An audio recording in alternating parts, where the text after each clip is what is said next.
প্রস্তাবেন। মা হচ্ছে এমন একটি শব্দ, মাকে যদি আপনি দিল থেকে মা বলে ডাকতে পারেন, আপনার দিলটা আল্লাহ তাআলা ভরে দেয়, মনে প্রশান্তি আল্লাহ তাআলা দিয়ে দেয়। সুবহানাল্লাহ।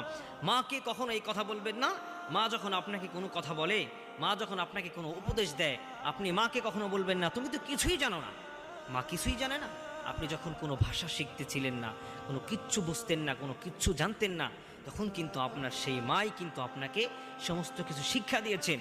তাহলে আপনি আপনার কোন থিওরি থেকে আপনি বলছেন মা তুমি কিচ্ছু জানো না? এই কথা মাকে কখনো বলবেন না।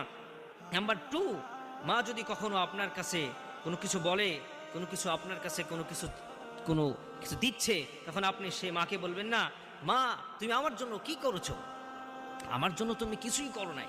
আপনার জন্য আপনার মা কত না কষ্ট করেছে। শীতের সময় আপনার মা আপনাকে আপনি পেশাব করে বিছানা ভিজিয়ে দিয়েছেন, আপনার মা আপনাকে সেই শীতের সময় বুকের উপরে রেখেছে।